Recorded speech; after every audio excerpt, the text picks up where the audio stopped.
Bien le bonjour tout le monde, bienvenue à cette autre édition de Conseils de vie et de Fantasy avec Simon et Danny. Comment ça va, Danny? Ça va très bien, toi. Oui, c'est un retour. Nous sommes de Guess who's retour back? pour notre plus Back grand again. bonheur. Et on espère le vôtre. Ça va très bien, toi? Passez un bel été. Oui, je passe un bel été avec les bambins. Ils sont toujours pleins de vie.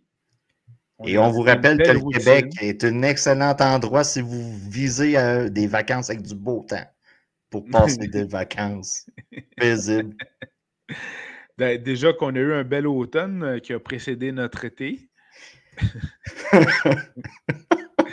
Hein? Dame Nature est une femme bipolaire. Elle est coquine. Comme on dit dans le jargon, une crise de folle. Ouais, j'avoue que pour le monde agricole, c'est pas trop facile à gérer, ça c'est clair. Pas beaucoup de facilité pour le monde agricole. Écoute, là, tu parles avec un cultivateur, là. Soit qu'il fait trop soleil, soit qu'il mouille trop, soit qu'il y a trop de nuages. Garde. C'est jamais la température parfaite pour le jour donné. Jamais. Voilà. Jamais. Alors, on a le plaisir de se retrouver. On commence la saison, donc 2025, de bonne façon, avec nos listes, comme on dirait en anglais, nos rankings de Nos joueurs. classements. Merci. Notre classement de joueurs à sélectionner lors des prochains repêchages. C'est là que tu vois que ça fait longtemps. C'est moi qui prends souvent ces mots français, là. Et on a le plaisir de commencer aujourd'hui avec nos classements des corps arrière, donc à surveiller pour la saison 2025 en vue des repêchages qui auront lieu très bientôt. Il y a beaucoup de repêchages qui commencent au mois d'août. Nous enregistrons et mettons en ligne au mois de juillet. Alors voilà, donc ça c'est parfait de ce côté-là.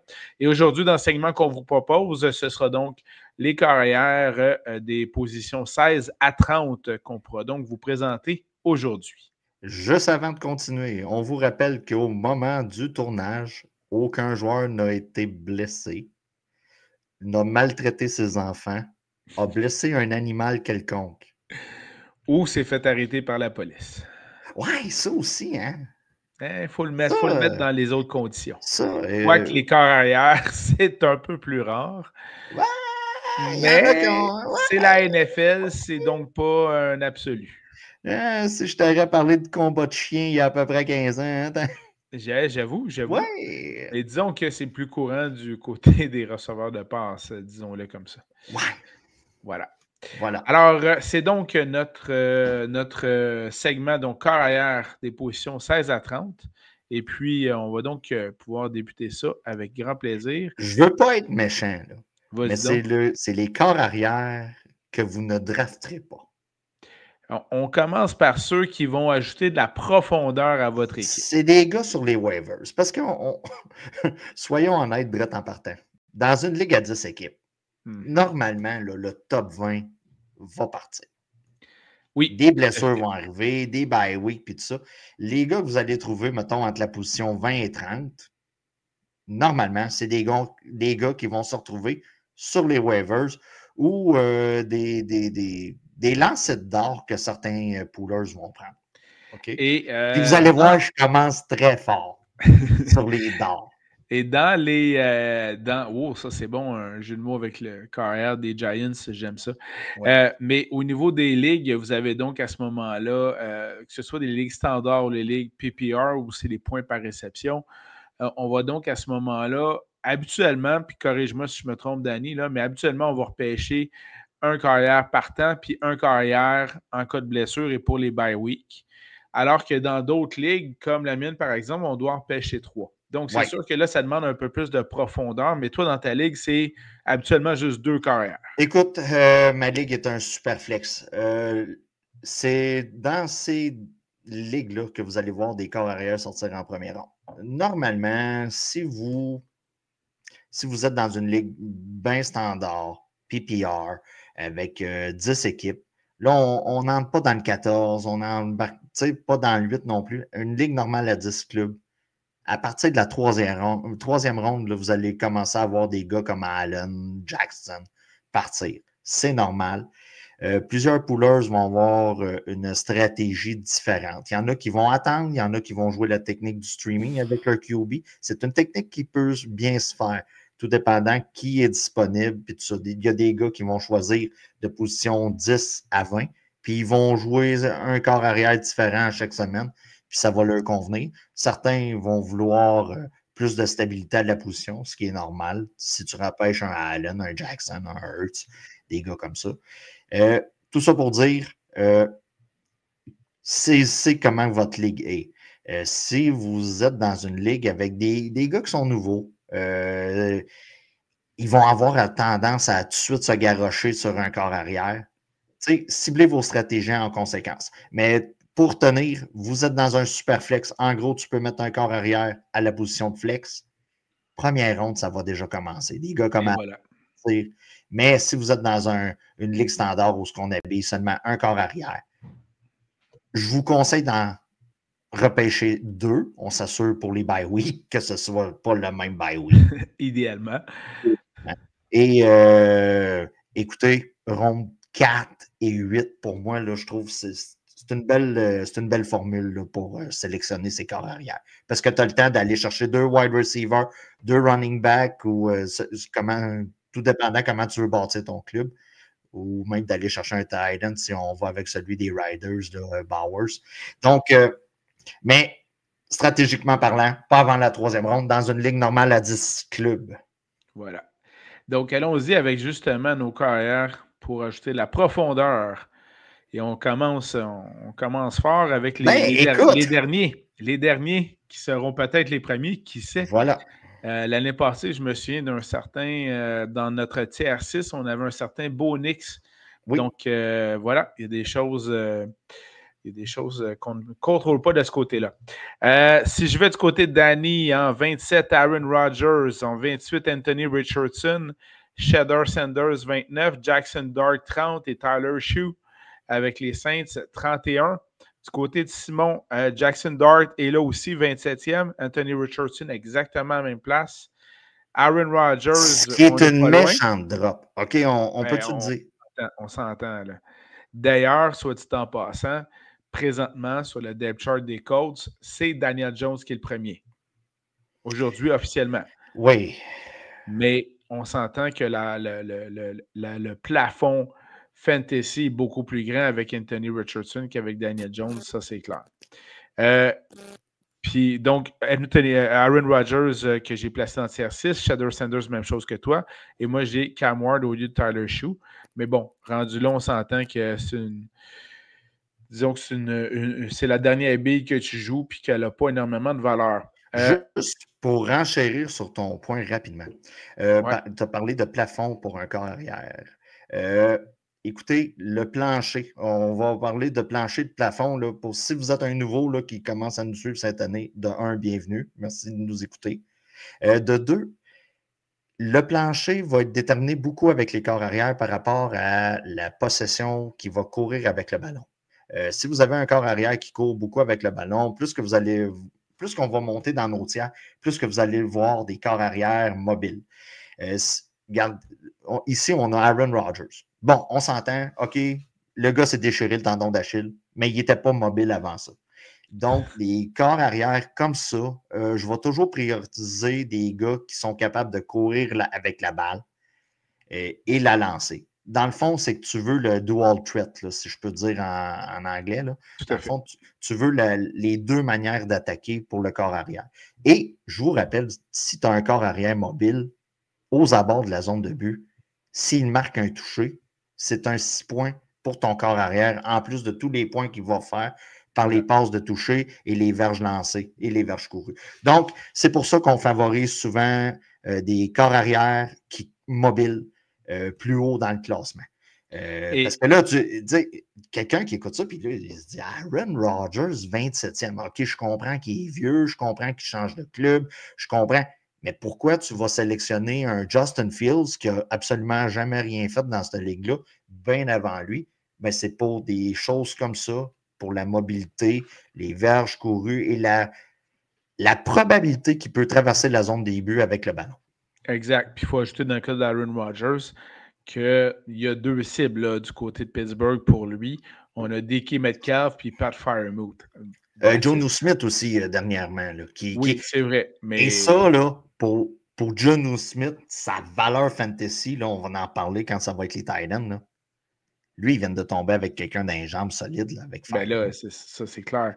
Bref, on a également évalué aussi le personnel à la disposition des carrières pour les placer dans cette sélection-là, faire ce classement. J'ajoute dans ce tiers-là que c'est notre tiers, comment dirais-je, où on espère qu'il va se passer de belles choses là-dessus, parce qu'il y en a au moins 3 là-dedans qui sont loin d'être partants pour le moment. On parlait d'Anthony Richardson, il est 2e derrière Daniel Jones. Shedeur Sanders, lui, c'est encore pire. Il est 4e présentement sur le depth chart. Ouais, mais tout ce qu'on donc Joe Flacco, du côté de on Cleveland. a Kenny Pickett, on a Gabriel Dillon. Tout ce monde-là est devant Shedeur Sanders. Mais on s'entend que ce qui fait tourner les têtes au camp d'entraînement, c'est Sanders. Le potentiel pour l'avenir, c'est Sanders, etc. Et même chose donc du côté de Jackson Dart, qui lui est 3e présentement sur le depth chart des Giants de New York, derrière Russell Wilson et Jameis Winston. Donc, encore là, on fait, nous, une projection que Dart va donc à ce moment-là débuter des matchs, mais ça se pourrait que ce ne soit pas au premier match non plus. Mais qu'à partir du moitié de la saison jusqu'à la fin, ce sera Dart qui va lancer des dards pour continuer. Écoutez, le tiers 6, là, si on veut résumer ça, c'est un tiers de questionnement. Peu importe le joueur que vous avez dans ce tiers-là, il y a des questions. Vous allez en avoir à 5, mais moi, je vais commencer à sortir des recrues plus probables de performer ou ce que leur rôle est plus assumé déjà à l'arrivée du camp d'entraînement. Donc, c'est pour ça. Ces gars-là, c'est des gars qui devraient traîner sur vos waivers, à moins que vous ayez des spécifications sur le nombre de joueurs à repêcher. Et moi, si j'aurais à lancer un dard, ça serait avec Dart du côté de New York. Écoutez, on regarde rapidement. C'est sûr que Rodgers, il va tomber avec Metcalf. Ça là-dessus, Anthony Richardson, écoutez, c'est juste si on ne l'a pas sorti du vestiaire à grand coup de pied au derrière l'an dernier. Fait que pour cette année, le gars a beaucoup de chemin à refaire. Sanders, ça en est un autre que j'hésite beaucoup. J'aime mieux la situation de Dart présentement. Quand tu dis que probablement que les Giants sont mieux gérés que Cleveland, ça veut tout dire. Puis le pauvre corps arrière des Saints, écoute, Olave qui a une commotion. Il est en attente d'une commotion. Là. Ça devrait arriver très prochainement. Là. Le calé, Intelcom s'en vient avec la commotion dans une boîte. Ça devrait arriver très prochainement. Donc, Cam Ward, écoutez, premier choix au repêchage. Il y a quelques cibles intéressantes. Calvin Ridley, Okonkwo, Van Jefferson. Oui. Donc, c'est pas dénué d'intérêt de ce côté-là. Non, je mais me demande juste si la ligne à l'attaque... Si c'est un film, on appellerait ça... c'est les rejetons. C'est tous des joueurs qui sont arrivés d'ailleurs avec un peu beaucoup d'espoir, surtout Ridley. Hein? Je vous rappelle que si vous nous écoutez depuis une couple d'années, vous aviez espoir en Ridley une couple d'années? Oui. Mais c'est pas arrivé. Donc, c'est les rejetons. Là. Lui, il va falloir qu'il surfe avec ça. Souvenez-vous de Bryce Young l'année passée, c'était pas facile là, au début. Là. Voilà. C'est le tiers 6. Allons-y du côté du tiers 5, du côté de Danny en 22e place, Jordan Love, 23e, Bryce Young, 24e, J.J. McCarthy, 25e, Michael Penix Jr., 26e, Sam Darnold. Et de mon côté, donc, Trevor Lawrence, que j'ai plutôt bas. 22e, Sam Darnold dans le même tiers que toi. Tua, que j'ai assez bas aussi. Michael Penix, exactement au même endroit. Et mon chandail de San Francisco, Brock Purdy, que j'ai très bas. J'espère que tu ne l'as pas payé cher pour avoir... Non, c'était mon chandail à 10 OK, c'était ton chandail à 10 Ben, Purdy, pourquoi je l'ai classé aussi bas? Ayuk est blessé. On n'est même pas sûr qu'il va débuter la saison. Après ça, c'est assez mince comme corps de receveur. On a Ricky Parcell, Juan Jennings Et évidemment, on a le seul qui est de renom, c'est George Kittle, qui aura son lot de cibles assez impressionnantes. Du côté de Tua, il y a toute une saga concernant Tyreek Hill qui n'est donc jamais réglée. On me dit à l'oreille qu'il y aurait un 12e enfant en route. OK. Pour vrai? Possiblement, ne sait-on jamais. Mais bref, avec non, Tua, la situation de Tyreek Hill n'est le pas. gars a vraiment une blonde compréhensive. C'est incroyable. Écoute, C'est incroyable. ce que l'argent peut faire. Quand elle est assise dans la piscine creusée, elle se dit ouais. OK. C'est ça. C'est pas si pire. Sam Darnold, j'aime beaucoup ce qu'on a fait dans le cas de Sam Darnold, autant du côté administratif avec son contrat qui est officiellement de 3 saisons, mais que dans les faits, après 1 an, s'ils ne sont pas contents, ils ship merci, bonsoir, d'autant plus qu'ils ont déjà repêché son remplaçant. Et en plus, ils ont donné quand même des cibles intéressantes. Là. On a été chercher Cooper Cup. On a été chercher Cooper Cup qui s'ajoute à GSN, donc Jackson Smith Njigba. Puis on a aussi MVS, pour y aller dans les acronymes, ils sont forts là-dessus. Oui. Donc, MVS. Là. Et on a Noah Fenn comme tight end. Valdez-Scantling. Oui, c'est ça. Et puis, à ce moment-là, ça donne donc des cibles intéressantes pour Donald. On a toujours des porteurs de ballon, écoute, corrects. J'ai hâte de voir. Je pense qu'il va y avoir une petite bataille au camp d'entraînement là-dessus avec un qui a été signé, repêché. Donc, quand même intéressant de ce côté-là. Tua, moi, je ne suis pas convaincu, d'où le fait qu'il est loin. Michael Penix n'a pas démarré beaucoup de matchs l'année passée, donc une expérience. Mais normalement, il est quand même très bien entouré en termes de ligne à l'attaque, de porteur de ballon, de receveur de passe et peut-être d'un allié rapproché qui va éclore dans sa 5e année, ne sait-on jamais. Ben, probablement, là, dans les jeunes corps arrière, 2 ans et moins dans la ligue, c'est celui qui a le meilleur sac à outils pour performer. Et là, je vais vous parler de Kirk Cousins. Écoutez, Kirk Cousins est quand même là. Le gars semble quand même être gentil. Il n'est pas dans notre classement, mais il est encore là. Il est encore là. Je crois que c'est un bon gars pour le parrainer. Voilà. OK. Même s'il n'est pas content de ça. Ben non, mais ça, c'est normal. C'est normal. C'est normal. T'es le cocu assis à la chaise là, pendant que l'autre est dans le lit. Là. On va se le dire. Mais c'est ça. Mais le gars a le meilleur environnement pour performer. Parmi les jeunes joueurs. On voit là, Simon ne croit vraiment pas en Trevor Lawrence. Je peux comprendre. OK? Moi, je l'ai plus haut dans mon classement. OK? Puis moi, je ne vois pas la liste de Simon avant. Puis Simon la voit parce que c'est lui qui rentre. Là. Mais écoute, je comprends son point de vue. Mais s'il y a une année où ce que ça va débloquer, parce qu'il va avoir plus d'options de passe avec l'arrivée de Travis Hunter, c'est cette année. OK? On a de belles cibles pour Trevor Lawrence. Là. Brian Thomas, sous-estimé du côté de receveur de passe. Travis Hunter. On a Diami Brown, l'ailier rapproché Strange. Il y a des cibles. Un peu là, je m'en allais. Cette année, cibles intéressantes. Mais il y a Mac Jones en arrière de Trevor Lawrence aussi. Ouais, mais je m'en fais pas trop avec ça si je serais lui. Mais s'il y a une année que c'est make or break pour lui, c'est cette année. Parce qu'on est rendu là, honnêtement, du côté des Jacks. Ouais. Toi, par contre, je vois que tu ne donnes pas beaucoup d'amour à Jordan Love. Malgré une panoplie de cibles de ce côté-là. Jaden Reed, Romeo Doubs, le tout nouveau Matthew Golden repêché en première ronde, Christian Watson, Dontavian Wicks. Hey, c'est pas n'importe quoi, ça là.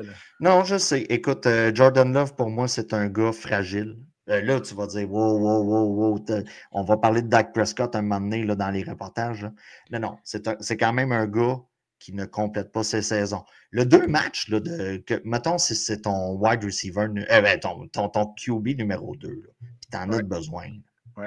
Le gars a tendance à ne pas être là certains matchs. De 2, J'ai un Mendoza line. Pour ceux qui nous écoutent, moi, à la position de corps arrière, ma Mendoza line, mon minimum que je m'attends à la position, c'est 20 points. Le gars a en moyenne 18 points par semaine. Si vous regardez à peu près là, mon tiers 5, là, on se tient dans les alentours de 16-18 points. C'est pour ça que je l'ai mis là. Questionnement par rapport au corps de wide receiver. Qui sera son premier? Qui va être son deuxième? J'ai de la misère à figurer un peu. Cours moins avec la balle aux abords de la zone de but. Il y a quelqu'un dans le champ arrière qui attend le ballon, puis ça va plutôt bien, George Jacobs. C'est pour ça que je le vois un peu plus bas. Mais Simon l'a déjà beaucoup aimé et je comprends qu'un cœur peut prendre du temps à se réparer. Voilà. Un que je trouve assez bas dans ton classement, c'est Bryce Young, compte tenu de sa deuxième moitié de saison l'an dernier, où il était dans le top 5 en termes de points fantasy pour la deuxième moitié de saison. Et j'ose croire que ce succès-là va se répéter du côté de Bryce Young. Écoute, dans ma manière de procéder pour faire un classement, c'est si j'ai le choix entre Jordan Love et Bryce Young, qui je prends? Si j'ai le choix entre Bryce Young et J.J. McCarthy, c'est qui je prends? Moi, je prends pour... C'est difficile pour nous de faire... Écoute, il va se faire intercepter à peu près 8 fois cette saison. Il va faire tant... C'est pas de même que je fonctionne. C'est moi, si je suis en repêchage et je dois avoir à choisir qui je vais choisir. C'est sûr que je vais prendre Jordan Love par rapport à la situation où ce qui est, puis tout ça, par rapport à Bryce Young, que je sais qu'il n'a pas marché à une demi-saison. C'est sûr que ça a marché à la deuxième demi-saison, mais la Caroline s'en allait nulle part. Les clubs, tu sais, c'était comme un off-week, un peu, là, quand on jouait contre Bryce Young. Ouais. Qu'est-ce que ça va être là? Au début de la saison, là, tout le monde repart à zéro. Là. Les fiches repartent à zéro. Qu'est-ce que ça va avoir de là? C'est un jeune corps arrière d'avenir. Josh Allen a commencé à marcher à sa 4e saison. Oui. Tu sais, je ne le compare pas à Josh Allen, mais je dis juste que Josh Allen, ça a pris 4 saisons avant qu'il soit un corps arrière établi, que ce soit fantasy ou dans la vraie vie. Un autre corps arrière qui est assez loin, personnellement, dans ton classement, mais je peux comprendre, c'est J.J. McCarthy. Pourquoi je mentionne ça? C'est parce qu'il a quand même ce qui est le meilleur ou le deuxième meilleur receveur de passe de la Ligue. Quand tu as Justin Jefferson ajouté avec Jordan Addison, tu as Hawkinson, tu as vraiment un trio de cibles de premier plan avec les Vikings du Minnesota. Évidemment, c'est une recrue. Il aurait dû démarrer la saison l'année passée. Il a été blessé au camp. Ça a pris 1 an. Il est maintenant de retour. Ça a l'air qu'il s'est bien rétabli. Mais voilà. Donc, personnellement, je trouve un peu loin de J.J. McCarthy de ce côté-là. Oui, mais comme je te dis, si j'ai le choix entre Bryce Young et J.J. McCarthy, je prends Bryce Young. Mais si j'ai le choix entre McCarthy ou Phoenix, tu sais, c'est de la préférence rendu là. Soyons honnêtes. Tout à fait. Parce que, je le répète, on habille un corps arrière et je veux le 20 points pour cette semaine-là. Voilà. C'est tout ce que je veux. Allons voir notre tiers 4. Dans ce cas-ci, du côté de Danny, je viens de comprendre pourquoi tu m'as parlé de McCarthy qui était bas. Donc, 16e du côté de Danny, Trevor Lawrence, suivi de C.J. Stroud, Matthew Stafford, Justin Herbert, Geno Smith, Drake May. Du côté de Simon, 16e, J.J. McCarthy, Caleb Williams, Matthew Stafford, même place que Danny, Dak Prescott, Drake May a un rang différent, Geno Smith a un rang différent. Donc, beaucoup de joueurs, en fait, au moins 3 qu'on retrouve là, du même tiers, là, chacun de notre côté. Donc, on semble s'entendre sur Geno Smith, Drake May, Matthew Stafford, qui sont pas mal à leur place dans ce tiers-là. Là, on parle plus d'entre le 18 et le 20 points, justement, là, de ta Mendoza line là, au niveau de ses carrières. Là. Écoute, la différence entre moi entre le tiers 4 et le tiers 5, il n'y a pas tant de différence que ça. C'est pour ça qu'il est important, si vous utilisez une stratégie plus de streamer votre corps arrière, c'est de choisir selon le match-up et tout ça.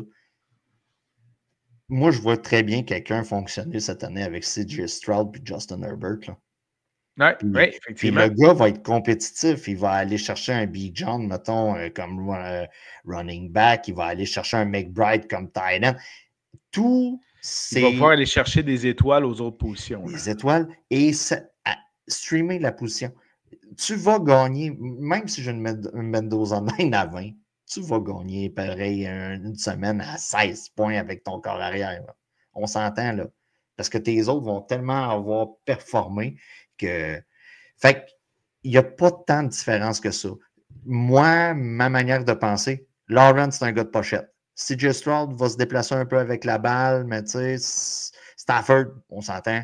Herbert, écoute, ces gars-là. Ben, dans ce tiers-là, clairement, tu n'as pas de corps arrière qu'on appelle des porteurs de ballon. Non, Tu non, n'as pas de non, corps non. arrière qui Écoute, court grandement avec le ballon. ces gars-là commencent le match avec leur monte de pas, ils finissent la game, ils n'ont même pas atteint leurs 10 000 pas. Là.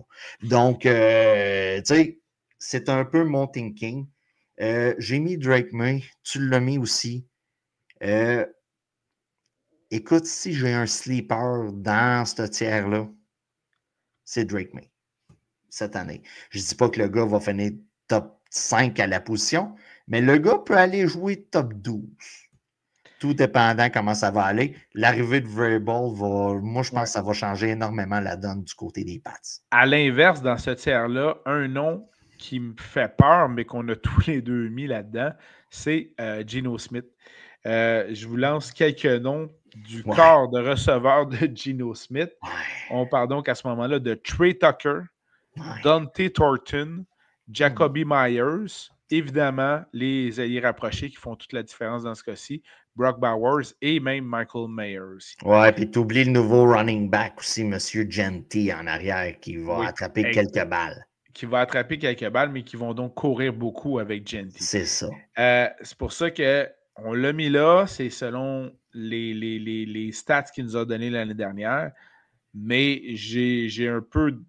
Je mets le frein là, quand je vais venir pour sélectionner. Puis si Geno Smith est disponible, je vais évaluer grandement les autres qui sont disponibles également aussi. Dans un monde idéal, souvenez-vous de Russell Wilson à l'époque de Pete Carroll à Seattle. C'est un peu l'utilisation que j'aimerais fantasmer là, par rapport à Geno Smith avec les Raiders. On a été chercher Pete Carroll. Tom Brady a approuvé l'arrivée de Geno Smith. Ouais. Tu sais, au lieu de repêcher Shader. Tout à fait. Oui. Puis ensuite de ça, écoutez, on a été chercher une vache à lait là, en arrière là, qui va courir avec la balle. Moi, je regarde ça, puis j'ai l'impression qu'on est avec les Seahawks de 2014-2015. Oh, oui, je comprends. Donc, tu sais, ce gars-là peut se prendre. Je vais poursuivre dans ce tiers-là avec un que je trouve trop élevé, mais en même temps, en termes de stratégie de repêchage, je trouve ça intéressant. Je fais référence à ton numéro 19, Justin Herbert. Moi, je l'ai donc plus bas, évidemment.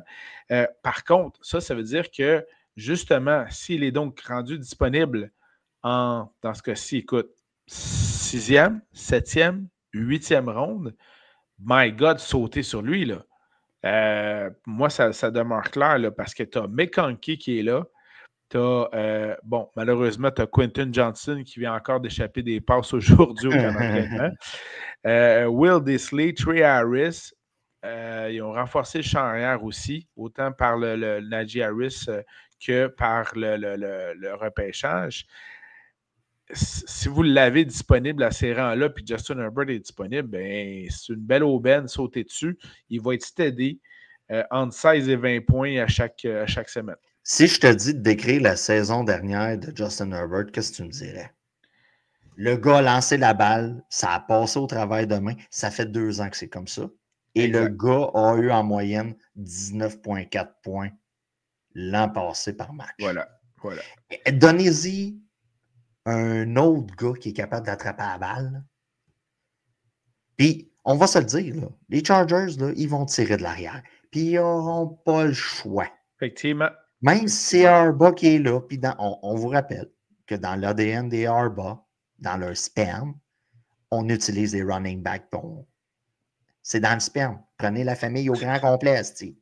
On a un ADN de gens qui aiment faire courir les running backs. Mais on n'aura pas le choix du côté des Chargers de faire pitcher la balle parce qu'on va tirer de l'arrière. Et Du c'est là côté que de... regardez pas la première demi. Ouais, Là, c'est tu ça. vas dire, qu'est-ce que j'ai fait là? Il est rendu à 8 points ou 6 points. Asti de mauvais choix. Non, non, non, non. Attends la fin du match. Attends Voilà. la fin du match. Du côté de CJ Stroud, n'oubliez pas que Tank Dell est blessé, amorcera pas Ah, la saison. parlant de drop, c'en est un autre, ça, qui a eu une drop. Oui, oui, ça c'est clair. On a tout de même Nico Collins qui est encore là. Ouais. On a ajouté Christian Kirk. On a un Jaden Higgins. On a toujours Dalton Schultz au poste d'allié rapproché. Mais bon, puis on rajoute également aussi au porteur de ballon Nick Chubb qui vient s'ajouter dans le champ arrière. Est-ce qu'il y aura un impact? Évidemment pas habituellement en termes pour capter des passes, mais bon, on verra à ce moment-là. Moi, je répondrais pour CJ Stroud, la plus grosse addition est arrivée par une soustraction, le départ de Stephon Diggs. L'arrivée de Diggs a crissé le bordel dans l'attaque des Texans. Oui. Et puis, je pense que cette année, je pense que ça va aller mieux. Je l'ai mis 17 parce que, regarde, c'est dur d'oublier l'an passé. C'est clair. Mais je l'ai mis là. Mais écoute, si tu l'as comme QB numéro 2, T'es content. t'es content avec un Justin Fields qu'on va parler dans le prochain reportage. Ouais. Puis pour le tier 4 dans lequel on se trouve en ce moment, moi j'en ai 2 qui sont là, donc tu as visiblement plus bas dans tes classements et je peux comprendre pourquoi. Un mot sur Dak Prescott. Je trouve que c'est faible comme corps de receveur de passe. On a CeeDee Lamb qui est un joueur étoile, mais là on a ajouté le joueur trouble George Pickens qui, je crois, va venir mettre le bordel dans le vestiaire des Cowboys. Les Cowboys, oui. Puis sinon, Tolbert Mingo, pour lequel on a échangé aux Panthers de la Caroline en passant. Oui. On a Jake Ferguson à l'y rapprocher. On ne s'est pas grandement amélioré. Même, je trouve qu'on s'est affaibli là, du côté de... Mais les stats de Dak en santé, saison complète, sont intéressantes. Écoute, donc, je peux très bien comprendre pourquoi tu es dans le tiers. Probablement 3 dans ce cas-ci. Écoute, il a joué 8 matchs l'an dernier pour une moyenne de 17,5 environ, le point par match. On n'a pas de jeu au sol du côté des Cowboys, puis on s'entête à ne pas vouloir payer de running back, à ne pas vouloir en drafter tôt. Là, c'est sûr que tu vas me sortir de gars qui ont drafté en 3e ou 4e ronde. Mais c'est clair. C'est sûr que ça ne diversifie pas les attaques du côté des Cowboys, puis ça joue un peu sur Dak Prescott. George Pickens, malgré sa tête de pu, est quand même un gars avec un potentiel athlétique. Tu sais, c'est plate. Oh, là. Ces gars-là viennent habituellement avec un ego, peu importe le sport. Au football, tu en vois plus. La bête est comme ça. C'est une tête de pu un peu. Mais qu'il lance le ballon à gauche ou à droite, il va avoir des mains compétentes qui vont pouvoir attraper la balle et ça va être la grosse différence cette année. Parle-moi de Caleb Williams, que moi j'ai au 17e rang et que visiblement, toi, tu as plus bas dans ton classement. Malgré la perte de Keenan Allen.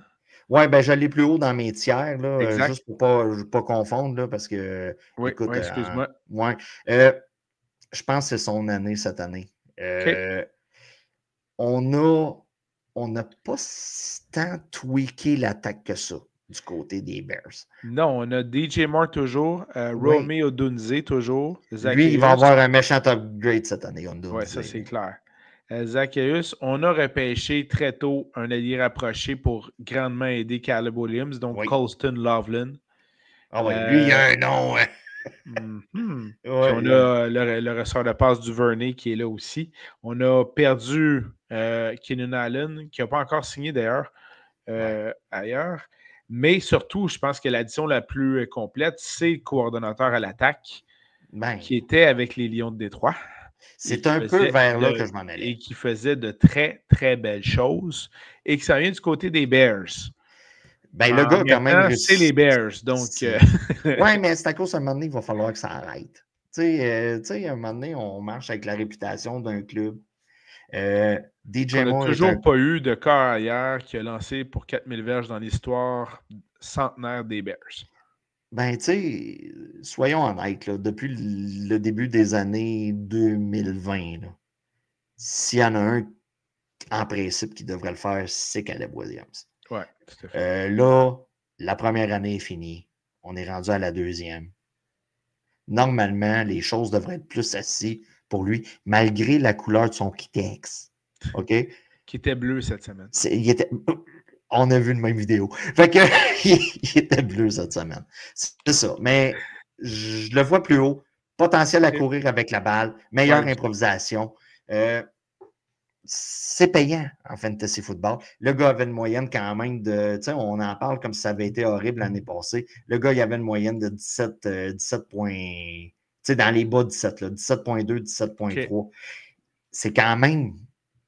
Ça a du bon sens pour un corps arrière numéro 2, là, parce que je ne l'ai pas mis top 5, là, on s'entend. On s'entend. Ben, intéressant. Merci beaucoup, Danny. J'ai bien hâte au prochain segment dans lequel on va pouvoir parler des carrières numéro 1 à 15. Ça risque d'être très intéressant. De bonnes discussions à avoir. Pour l'instant, mon cher, je te passe le micro et allons-y, terminons ce segment-ci avec un conseil de vie, bien évidemment. Conseil de vie. OK. Comment aborder le sujet? Si tu as une double vie, OK, de t'assurer d'où tu vis ta double vie. Je ne sais pas si ça se dit de même. C'est qu'est-ce que tu fais dans ta double vie? Comment on peut formuler ça? T'essaies de ne pas te faire pogner, en tout cas. Écoute, moi, j'ai tout le temps eu l'image que quelqu'un qui a une double vie, c'est un motel piteux dans un fond de rang, puis tout ça. Non, il y a certains gens qui ont la barre plus haute pour leur double vie. Je m'explique. Un CEO, comment tu peux traduire ça en français? C'est le boss. Oui, un PDG. Un PDG. OK. Le PDG de. Je cherche le nom en ce moment. C'est Astronomer, je pense. Astronomer. OK. Une compagnie que je ne connaissais que dalle. Non, mais ils sont rendus ça à map. Ils sont rendus sur la map solide. Écoute, eux autres, là, s'ils sont moindrement wise, puis ils ne sont pas à la bourse, semaine prochaine, tu es à la bourse. OK. La compagnie Astronomer ont engagé récemment, le CEO a engagé Andy Byron, OK, a engagé une nouvelle fille aux ressources humaines. Directrice des HR, ressources Le humaines. bon vieux département des HR qui s'assure que tous les employés soient bien traités et tout ça. Écoute-moi donc que ce gars-là a engagé la petite fille du HR. Plusieurs se posaient la question dans la maison, si je peux dire ça, pas la maison à la maison, mais la maison, la compagnie, de pourquoi elle? Ben, on a découvert pourquoi. OK. En plus de mener très mal sa double vie, le gars n'a aucun goût musical. Il a été voir le groupe Coldplay avec sa dulcinée qui n'est pas sa dulcinée. Avec sa directrice des RH. Avec sa directrice des RH. Probablement sous l'effet de. C'est Chris Martin, le chanteur Oui, de Coldplay. De Coldplay. Ouais, ce groupe minable. Bon, OK. Je ne suis pas capable. J'ai des amis qui adorent, alors je les respecte. Écoute, moi, j'ai la réplique de 40-Year-Old Virgin dans la tête. Je sais que t'es gay, t'écoutes Coldplay. Bon, OK, on revient à notre dude incapable de choisir de la Clairement musique. pas gay. Ben, ça serait le bout du bout. En tout cas, donc, ce gars-là qui vaut 1,3, 1,4, 1,5 milliards, choisissez votre point, là, le décimal après, là, c'est à vous, a décidé d'amener sa Directrice des RH. sa directrice de RH au concert de Coldplay. Et Coldplay est vraiment un groupe quétaine, donc ils ont un kiss cam durant le show. Tu sais, quand tu vois que ils ont une kiss cam, OK? Tu vas là pour la musique, mais tu vois des gens s'embrasser sur l'écran géant. La musique est trop mauvaise, probablement. Donc, ben, imagine-toi donc que ce groupe-là a diffusé les deux personnes qui s'entrelaçaient. Oui, s'entrelaçaient un peu à la Titanic, OK, sur le bout du bateau. Belle description. Mais il n'y avait pas de Kate Winslet, là, les bras. Mais bon, OK, ils s'entrelaçaient sur le bout du bateau. Le problème, c'est quand la kiss cam est arrivée sur eux autres, la madame a vraiment réagi. Si le couple serait resté Le monsieur entrelacé, aussi. le monsieur aussi, c'est sûr, parce que les autres sont comme fuck, on est fait. Et là, c'est ça. La réaction a fait un espèce de malaise. Et même le chanteur Chris Martin a dit soit que c'est un couple vraiment gêné, ou c'est un gars qui a un peu une double vie. Là. Et là, c'est sûr qu'on a ça sur écran géant. Internet étant Internet, ça l'a traîné. Écoute, je me suis levé un matin, là, puis c'était parti. Là. Puis, Une traînée de poudre. une traînée de poudre. Et Danny n'est pas du genre à se lever à 10 h le matin. Fait qu'on s'entend là, à 6h30, 6h45, c'était déjà parti. Les images étaient. Et là, ce qu'on a vu au courant de la journée, c'est pas trop long. Hein? On sait que c'est le CEO, on sait que c'est la fille des HR. Et la fille, à côté de ces deux-là, c'est une autre employée haut placée de la boîte qui a vu le PDG, si je peux dire ça comme ça, être avec la fille des ressources humaines. Elle est à côté. Et quand ils se font pogner, elle rit de bon cœur. Elle rit de bon cœur parce qu'elle est comme saoule, probablement, fort probablement, puis elle ne se rend pas compte que tout le monde veut savoir qui elle est. Donc, aujourd'hui, on a vu le portrait du CEO, on a le portrait de la fille des HR, on a le portrait de la fille qui est à côté d'eux autres. La femme du gars, que lui, probablement, avait vendu à sa femme en disant « Écoute, là, je ne t'amènerai pas au C'est une Coldplay. sortie d'employé. C'est une sortie d'employé, puis tout ça. » Elle a effacé le nom. Parce qu'on vous rappelle, là, si ça fait longtemps que vous nous suivez, tout part par le réseau social. Donc, elle l'a fait. Ah ouais? Ben, j'efface ton nom de famille. Et pour la petite histoire, les deux employés qui s'entrelaçaient, le CEO et la directrice RH, sont tous les deux mariés avec d'autres personnes. C'est ça. Mais écoute, je peux comprendre qu'avec la musique de Coldplay, oui, qu'ils ont vécu un moment magique. Un moment magique, la symphonie de Coldplay et de la voix sublime de Chris Martin. Et là, les tentations étaient trop grandes. Donc, le gars le CEO, voyant que la marde est pognée dans la compagnie aujourd'hui, a écrit une lettre pour s'excuser. Le couple est à l'envers. Je vous rappelle, le gars vaut 1,5 milliard. Et il n'est pas capable de se dealer une double vie qui a du bon sens. On vous rappelle, si vous voulez mener une double vie, motel piteux, fondrant, et probablement marcher à la feuille de cartable. Là. Parce que là, les textos, ça laisse trop de traces. Puis les DM, ces affaires-là, c'est compliqué. Et changer de compagnie. Don't fuck on the same payroll. Je ne sais pas si on allait en parler, mais c'est rendu qu'on a même des paris à Vegas sur le nombre de temps où monsieur le CEO va demeurer en place au sein de l'entreprise. Écoute, c'est un peu le mal des années 2020 et plus, là. C'est que aussitôt que tu fais une méga... New York Post en a parlé aujourd'hui. TMZ en a parlé aujourd'hui. Écoutez, là, le Journal de Montréal, ça fait le tour du monde. Voilà. Puis, la madame est quand même jolie. Bon, tout à des fait. deux côtés. Puis, oui, le monsieur paraît super aussi. bien. Puis, tu sais, c'est de la femme, les enfants. C'est surtout les enfants. C'est surtout les enfants dans tout ça. Hey, j'ai vu ton père à la télé. Merci beaucoup, Danny, pour cet excellent conseil de vie. Choisissez juste les endroits. Si vous sortez en public, c'est juste pour confirmer. Soyez pas surpris, là. T'sais. Voilà. C'est pour confirmer la patente. Ben, merci beaucoup, Danny. Ça clôt le segment. Mais si le gars, il ne savait pas comment le dire à sa femme. Maintenant, il y a une occasion de le faire. Hey, écoute. Mais moi, je maintiens que si il s'entrelace en position titanique, appelons ça de même, s'il s'entrelace en Titanic sans rien faire, ça passe inaperçu. Ça ne veut pas dire qu'ils ont fait quelque chose. Oh man. T'as-tu vu comment il était collé? Parce que là, vous allez voir des memes probablement pour la prochaine semaine. Ils sont décollés aussi. Pour la prochaine semaine, vous allez voir des memes. Voilà. Ben, merci beaucoup, Danny. Excellent segment, donc, des carrières 16 à 30 dans nos classements. Des conseils matrimoniaux.